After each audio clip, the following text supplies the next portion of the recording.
we will look at the first phonetic reading. Now, you just have to judge when your child is ready. Quite often, if you have been reading the words back for a child, you find he begins to read the words back for himself, because they do imitate you. So he may build words, and then you hear him saying box or box. See? And if he at all attempts that, or if you feel he's ready, then you start bringing in phonetic work.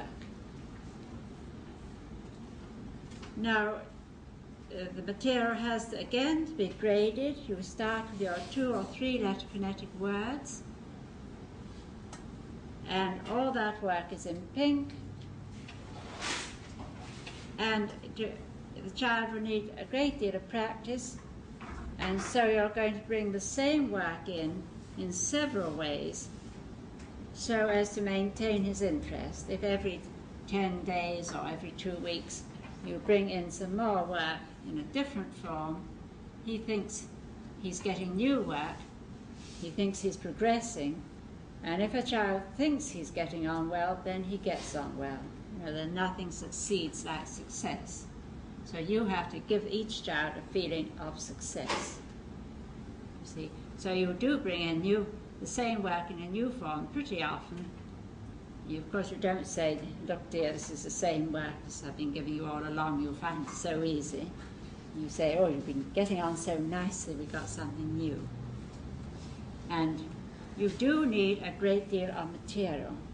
Is at this phonetic stage, I find that children really do have to have a tremendous amount of material. And I find they read so much that they spend the whole time, once they start reading, they do nothing but read. And they'll read all day.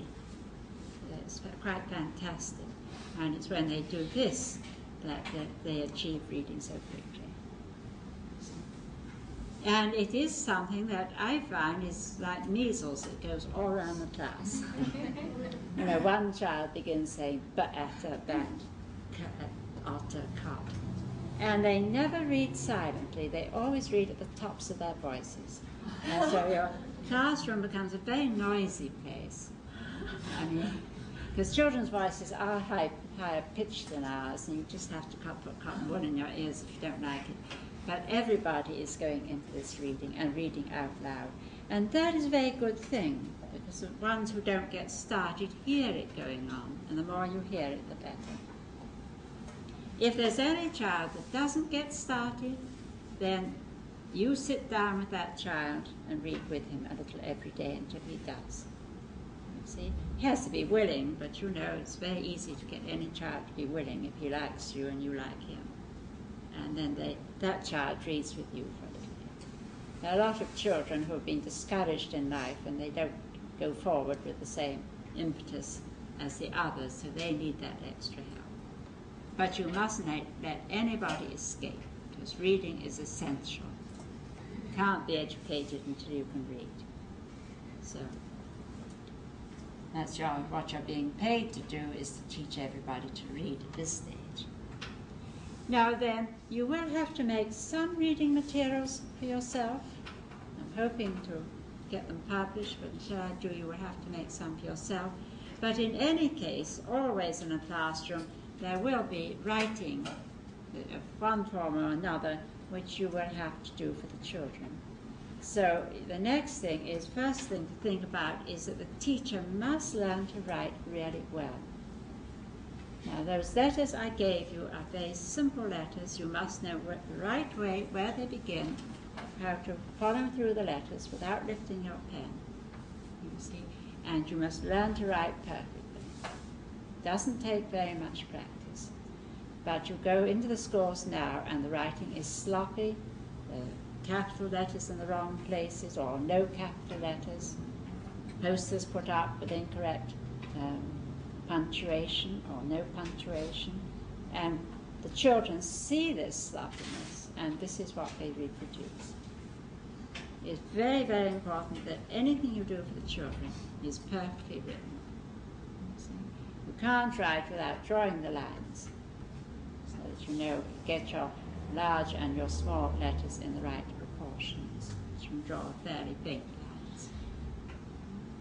So it's essential you learn to write properly, and it's essential that everything you put in the classroom for the children is well written.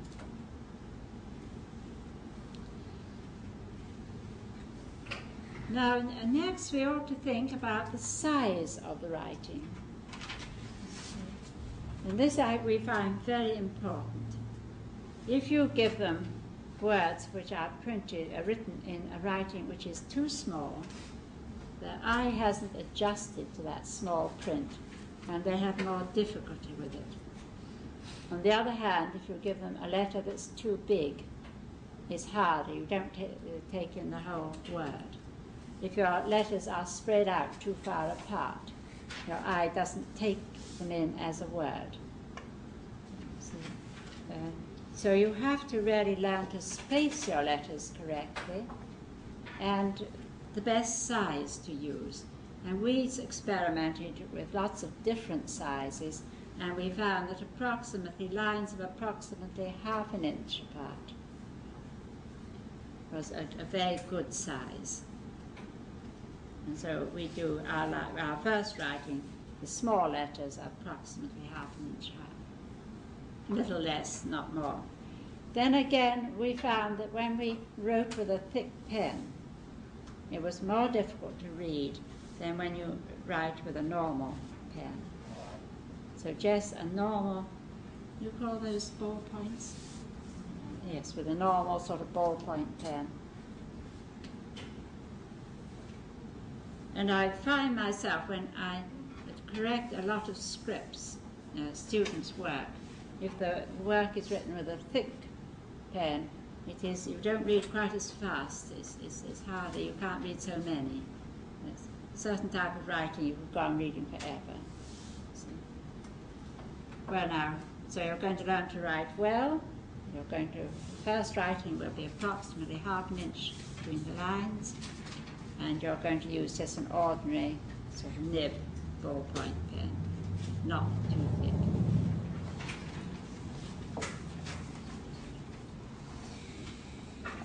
Now again, we have our boxes, and we're full of little objects, but now we have the words as well as the objects.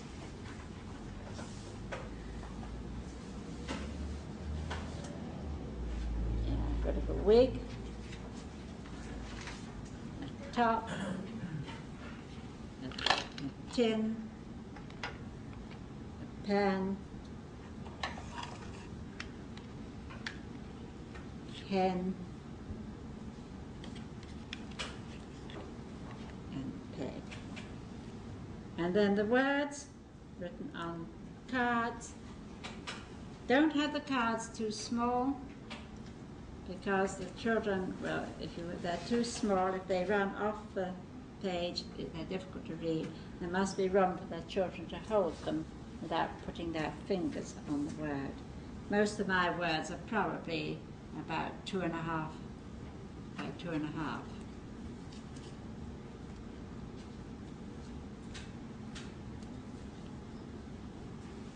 Now your child would sit beside you. I'd better have a child, I think. Who would like to come? Difficult to do it by myself. Well, you come. Have you got the other kind of chair? Yes, bring that one. Just a swap the other side. That's fine. Just bring that and you'll have to have something to sit on.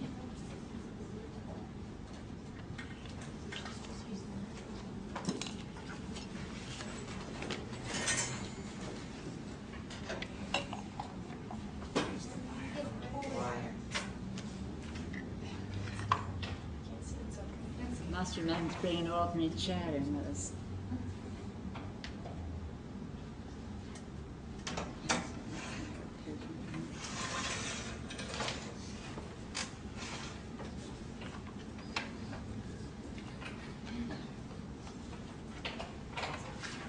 Top, tin, wig, hen, a pig, and a pen. And she wants to look at them, then she spends a minute looking at them. Now, here are the words. And these words are the names of all these things. Would you tell me the letters in? T, up. Could you? Wait a minute. Say it quicker. Quicker. Say it very quickly. Up. Up. Yes, top. That's right. You put it on the top. Now, could you say those? Peg. Quicker. Peg. Quicker. Peg. Yeah. Peg. Could you put it by the peg? Twig. Good. There. The children said something. What you can. Quicker. What you can. Wait. All right. You get them to say the letters very quickly until they fuse to a one.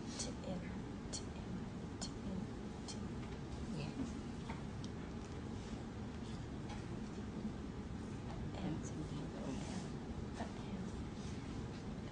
That's right. Pa-egg, peg. Wa-egg, wig. Ta-in, tin. Ta-up, top. Pa-en. Let's do that again, shall we? Try that. Say it first.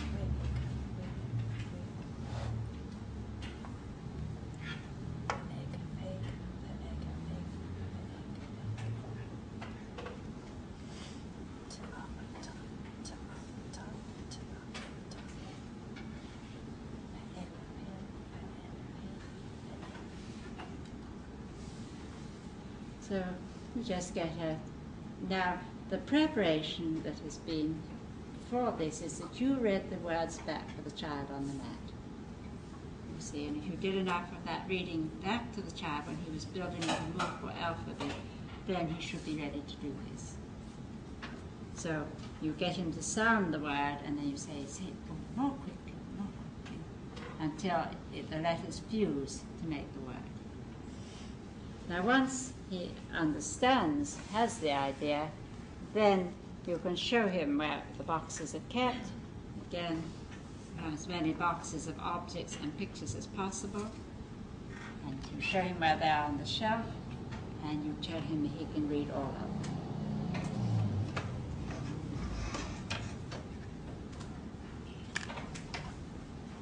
And again, the objects do attract them. And in the beginning, you do want the work to be really very attractive.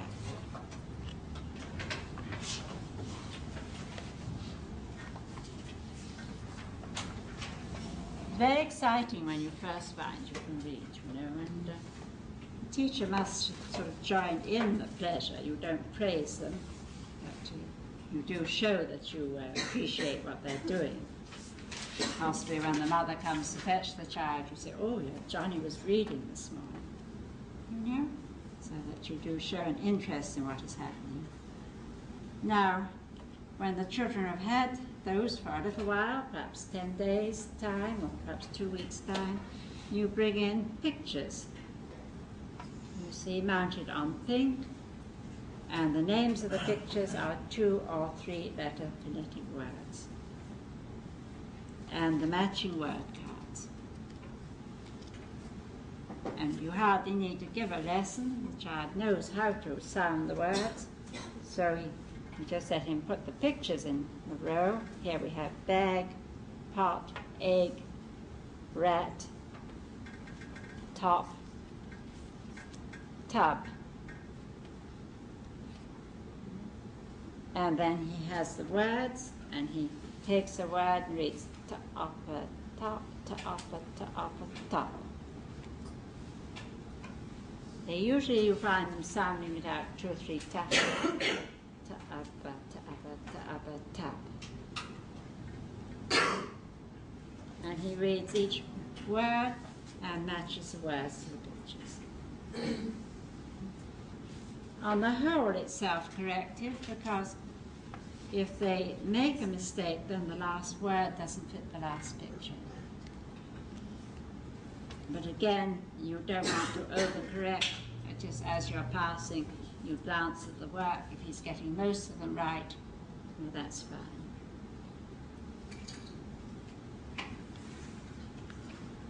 I say the last word doesn't fit the last picture, but you know what children are. They very often don't read the last word. They automatically put it by the last picture. It's not entirely foolproof. But as long as he's getting most of it right, you know, and you don't expect perfection at first, do you? If he's making many mistakes, then you must give him another lesson. Children are apt to walk by and correct each other's work, too. That's not the same thing. Yes? Do you have your materials organized in the boxes? According to number, do you have a specific number you put in, like the articles? Well, it's not very important, you know, 6, 8 would be a good number, 6, 7, or 8. You don't want too few, you don't want too many. But you do have as many boxes of pictures and words as you can possibly get. You want a lot of work at this stage. So, another way to do it is to mount 6 pictures on a card and to have the matching word cards in the envelope into the picture. So here they would read jug, and place it under the jug. And a hen.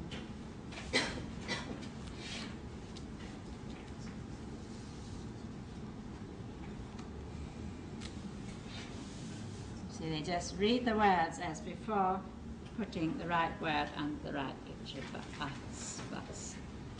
It's the same, it's still 3-letter, 2-letter phonetic words, but it's in a new form, and they think they're getting new words.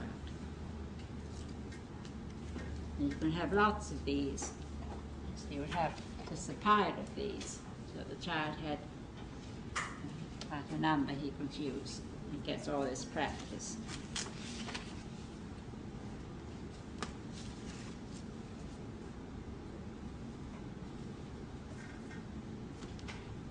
Some children are not particularly interested in having pictures. They just have lists of words. And they like these best, and they sit there reading Anna, Can, Ba, Ega, Be, Imma, Fin, Alta, Alta, Ban, you know, again. But you must never say, stop them and say, what did that word mean? See, you never interrupt them when they're concentrating. They look at you in surprise. You probably can't tell you, but ban. Because at first they rather read for the pleasure of just the mechanics of reading, and they're not over concerned with what the word means. They will get on to that stage, so you never interrupt them and say, what did it mean? And they always read out loud, so you can always hear if they're getting the words correctly. I never had a child who learned to read silently. And another way of giving it is what we call secret boxes. You have these squares of colored paper, and you write the phonetic word on each, and you just fold it up in 4, and you can have them in different colors. Yes, they love these. And the child undoes one and reads Ippa Dip. Folds it out and puts it in the lid. Yes, they are popular. Upper, sup. And of course here you can have all the words that you can't get pictures for.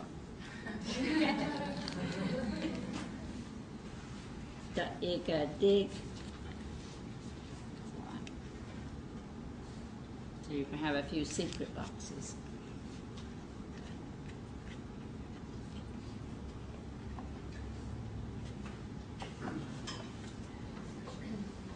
In the, like, what comes to my mind is picture of a person digging. No, in the secret boxes you only have the word. No, in the boxes with the pictures, because that would be too No, complex. no, I would never I would not use a verb to a picture. No, I never do that. I think that's a great mistake. I see that in many reading things. I have a picture of someone digging and the word is dig. You see, well, you can't. You can use it for a sentence. You can say, Tom is digging. But I wouldn't use a verb in that way.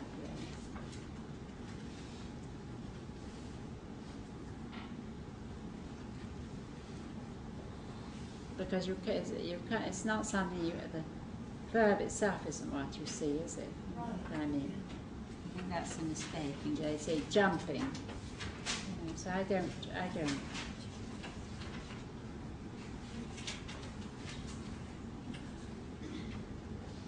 Well, that gives them plenty of practice, doesn't it?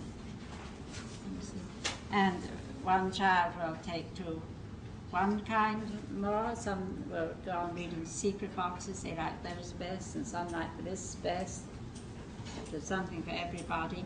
But I find that if I bring something in about every 10 days, or even oftener if my children are reading a great deal, then it gives them this impetus to read, and it gives them new words and so on. Again, keeps the interest going. But I think we mustn't drag it out. You don't bring in one piece a month, because that wouldn't give them enough impetus. Do you ever remove material? No, not until they're past this stage entirely. While anybody's reading 3-letter phonetic words, then all that material stays. Because sometimes they go back to the first, and it doesn't matter what they read as long as they read. And this sounding the word does go on for very much longer than you expect. In fact, I had one child last term who would look at a word, you know, and he would say bun, and then he would say bun afterwards. But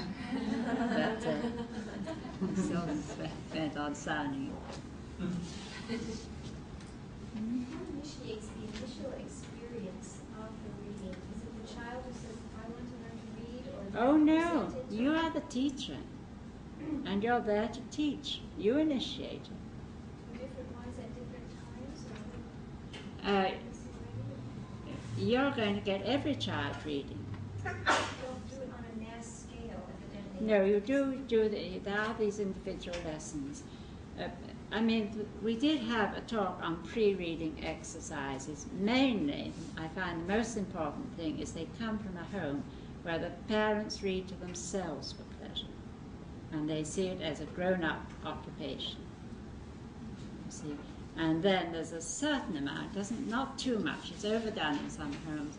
A certain amount of reading to the children, but it's always something that is culturally well worth reading. For knowledge and well-written English, well-produced books. And when they come to school at any age, we would have books that were really well-produced, well-written, good illustrations, books for knowledge. And from the very first time we introduced any child to a book, it would always be on a table, and they would be taught how to turn the pages, and to treat books with care and with particular respect. You see, books are something very special. And it's amazing that we can transmit knowledge through the centuries across the world, you know. And so, but we do cut out all that rubbish that children are being given. It deforms the mind.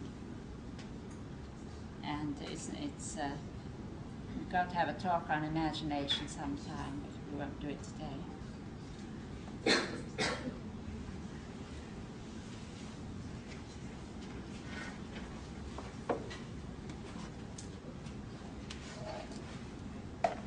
Well, that's all right.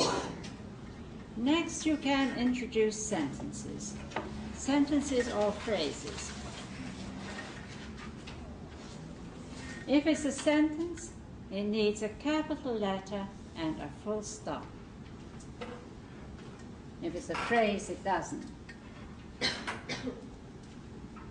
Now, in writing sentences for them, we must use two words that are not phonetic. The, see? Now, that is pronounced the when it comes before a consonant. It's pronounced the when it comes before a vowel. You say the table as you say the apple,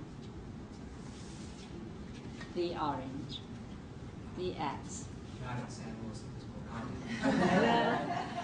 It's time they learned English. Yes. I'm here to educate you. I'm not so it's the before. I bet you do really, actually. From this thought about it. And those you have to teach as sight words.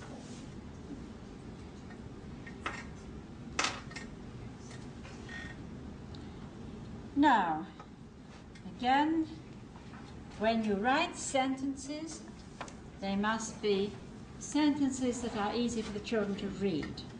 So a nice, normal sentence. The kind of sentence he expects. If you write him a nonsense sentence, it's very hard for him to read it because he doesn't expect the words to be in that order. He doesn't expect that sort of word. Just a very normal sentence.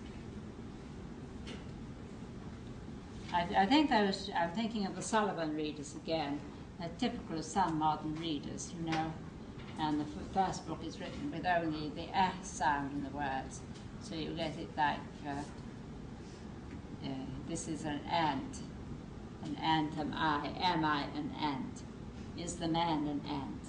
You know, they go, you don't expect that sort of nonsense. It's terribly difficult to read. I first tried to read a page myself, you couldn't make sense of it, you know? So, I mean, that would make it too difficult for the children. We have this idea that we always have to attract them by something funny or something odd instead, and therefore we make the reading difficult. So a good sentence from the point of view of good English, a normal sentence, and a short, simple sentence. You know what I mean by a simple sentence. It only has one finite verb.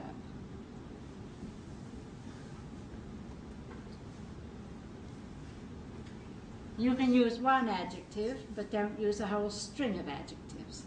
You can say the fat pig, but if you say the big, fat, black, pink pig, you know, it just gets too much. And it makes it more difficult to read.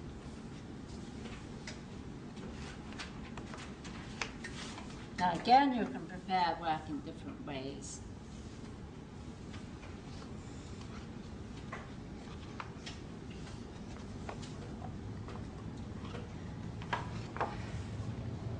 You see, you can have boxes for sentences.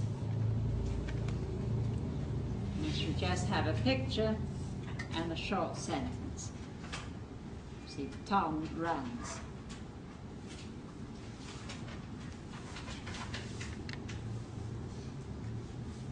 The doll has a dress.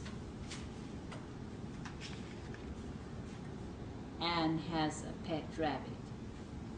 They're really short, simple sentences.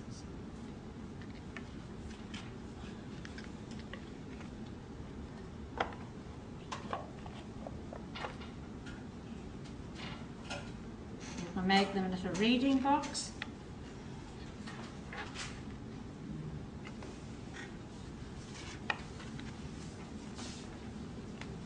I generally begin with one which just has phrases. Here's one. See, just a picture and a phrase. Picture and a phrase. See, a long belt, a pet rabbit.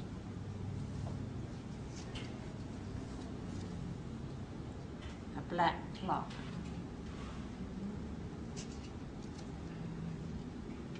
A big cat, a little kitten. Just a picture and a phrase, not more than one on a page. And to them it seems very little to read something just like that, and they'll read a great deal, whereas if you give them a whole page of writing, they're almost afraid to start. And then you can have a little box with a picture and a sentence. I've got the remains of many sets here. This one I'm afraid I haven't put the pictures in yet. Pig is pink.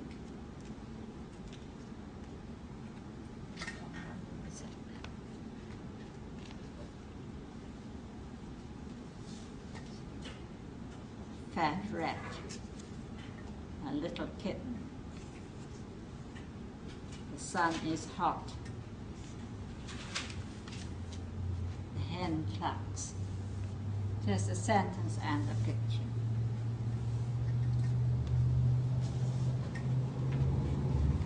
And then, of course, you can make simple storybooks with phonetic. As they get on, as they read a little better, it is 7 o'clock, Anne must get up.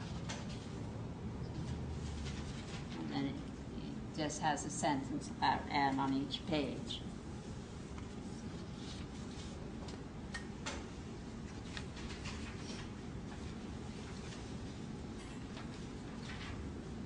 This one they were rather fond of. The pig has spots. Piglet has spots.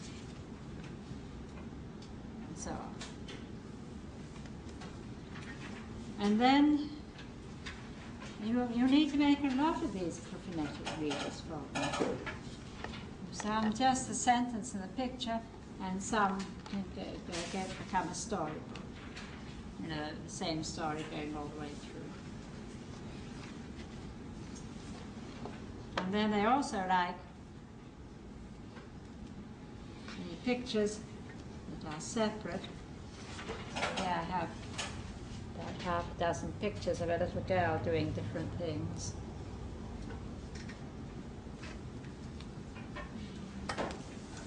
And then the sentences are on cards.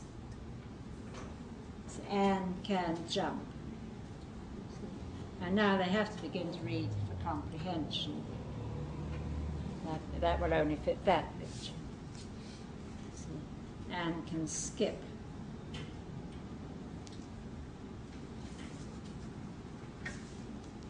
Anne can hop. And sits. And so they read the sentences and match them to the pictures. There is a rather in the chart.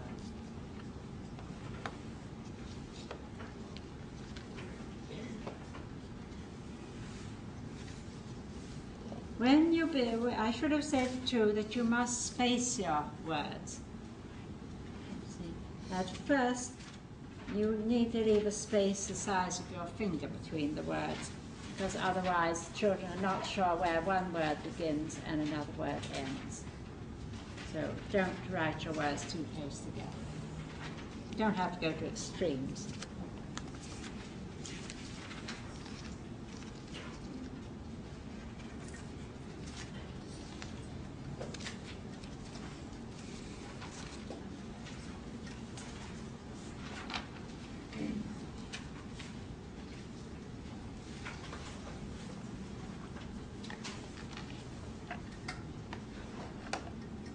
Various ones you can have a look at this afternoon. I find these are the ones that last the longest, the ones that I put the card together with a tape. You know, that tape that you use when you're doing electrical work. It comes in black and yellow, and you leave you put your tape down, you put your two covers with a little space between them, and then so those last very much better than the ones that I've only sewn. You can see how they're made. They're very quickly made. All right now, got a lot of reading material that is phonetic, and they need to go to read more than you think at the phonetic stage. And if you give them enough at the phonetic stage, they go very quickly later. So many books as you can make. And you do never try and write sentences only in three-letter phonetic words. You cannot write good English with only three-letter phonetic words. So the reading books come after they have had all the longer phonetic work, and words can be of any length as long as they're phonetic.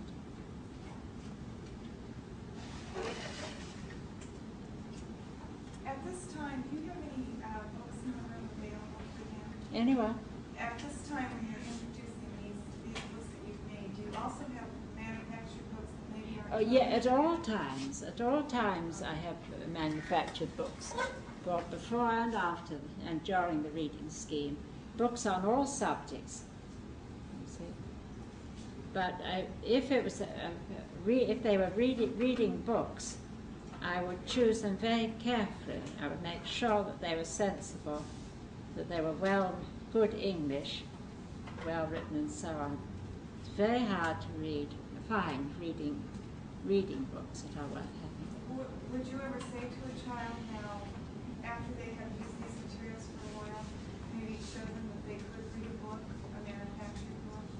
Well, no, the books are there, and you'll find children beginning to try and read them, but we haven't got on to the special rules yet. So it's unlikely they would really be able to read them. They do begin to try and read things, you know, and they do half read. So you kind of But the books are always there for them to refer to. There's never a time when you haven't got good books in the environment. I think in most schools we have a book corner, don't we? But there are books on all subjects, so there's something to suit everybody's taste. And books that are worth looking at, so if they choose to spend a morning poring over the pictures in a book, you see, it would be a book that they would gain knowledge from.